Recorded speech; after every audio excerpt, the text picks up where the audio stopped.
After deadly attacks on Indian tourists in Pahalgam in April 2025, India and Pakistan nearly spiraled into a full-blown war. Missiles struck military bases, planes were shot down, and rhetoric soared. Diplomatically, the two rivals were at their lowest point in years. Fast forward just a few months. India and Pakistan are back to playing cricket against each other. So why is it that neither side seems willing or able to boycott these matches? The answer lies not in politics, but in what matters most: money. Before the 1990s, India-Pakistan matches were high on passion, but low on profit. In fact, the BCCI didn't even make money from broadcasting its own home games. In those early days, Doordarshan, India's state broadcaster, held monopoly rights and often didn't pay the BCCI for telecasting Indian matches. Some reports even say BCCI sometimes paid Doordarshan for coverage. The turning point came in 1993 when the BCCI sold the India-England series rights to Transworld International. Doordarshan, desperate to show it, actually had to pay for the Indian telecast rights. The BCCI walked away with $600,000 profit, a real game-changer. By the year 2000, Doordarshan was paying $54 million for a 4-year rights deal. Compare that to today, where Star India's 2018 to 2023 deal for BCCI matches was worth $944 million. This was the inflection point. Cricket in South Asia turned from sport to one of the most valuable entertainment products in the world, and nothing sells quite like India versus Pakistan.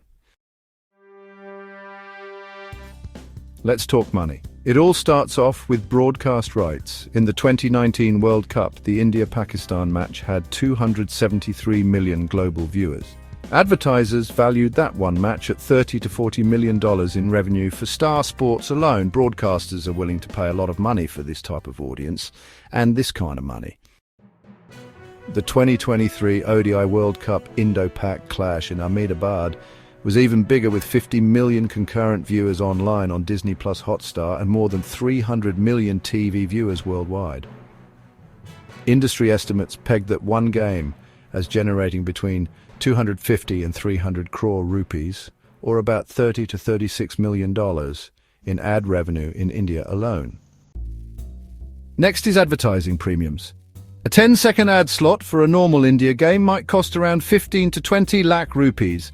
That's about $18,000 to $24,000. But for India-Pakistan, it skyrockets to 45 to 60 lakh rupees, or $55,000 to $72,000. Much of the sponsorship inventory, title partners, presenting sponsors, jersey branding, perimeter boards, is actually sold with the India-Pakistan game in mind. Sponsors really pay a premium to be visible on that day. Brands like Dream 11, Byju's, Coca-Cola and several fintech players have paid 2 to 3 times the usual premiums just to be seen during these games. Missing an India-Pakistan match means broadcasters like Disney Star or Sony could face $20 to $25 million in lost ad inventory from a single day. And let's not forget ticketing and hospitality. The Narendra Modi Stadium in Ahmedabad seats 132,000 people. For the 2023 Indo-Pak game, top tickets sold at 40 to 50,000 rupees each. That's about $500 to $600. While hospitality boxes went for 20 to 25 lakh rupees, or roughly $25,000 to $30,000 per suite. A single India-Pakistan match at such a venue can generate $10 to $12 million in gate receipts, and that doesn't even count the secondary scalping markets. That brings us to the overall value. According to ICC financial models, one India-Pakistan match can contribute up to 60 to 70% of total broadcast revenue for an entire tournament day. Analysts estimate that if India or Pakistan pulled out of an ICC event, the value destruction per match would be $30 to $40 million for broadcasters, and at least $10 to $15 million for each board in lost shares, rebates and penalties. ICC's current rights deal from 2024 to 2027 with Disney Star is valued at $3.04 billion for India only. The premium is priced assuming India-Pakistan fixtures will happen. Cancelling them could trigger tens of millions in clawbacks. Broadcasters pay based on expectations of big matches. Cancelling a showpiece such as India-Pakistan invites demands for refunds, rebates or demands for extra matches. The BCCI's annual revenues exceed $1.2 billion, but India-Pakistan games are actually the single most monetized days on the calendar. Avoiding just one match could shave somewhere between 250 to 300 crore rupees. That's about $30 to $36 million. Instantly from broadcaster revenue, and part of that flows right back to the board. Now the PCB is far smaller, with annual revenues in the range of $100 to $120 million. Missing an India-Pakistan game could wipe out 10 to 15% of its yearly income from ICC distributions and sponsorships. For Pakistan, it's existential. Beyond the money, not playing also risks reputational loss. Internationally, India really wants to avoid being seen as politicizing sport too aggressively.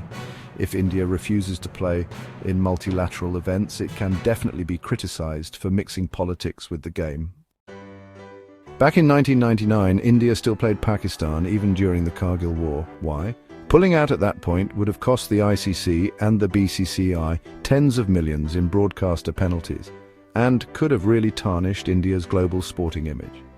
Now, there are neutral venue workarounds. Hosting in the UAE or Sri Lanka, for example, adds $3 to $5 million in extra costs per match for security, logistics, and insurance. But that's still a lot cheaper than the $30 to $40 million loss if the match doesn't happen at all. So, while India and Pakistan might trade barbs at the border, on the cricket field they're actually trading something else: cash flows. Skipping just a single match can mean $40 to $50 million in lost revenue, plus reputational damage, sponsor refunds, and fractured contracts. That's exactly why, even after Pahalgam, the two countries found themselves back on the pitch. Rivalry sells, and in the business of cricket, money talks louder than missiles.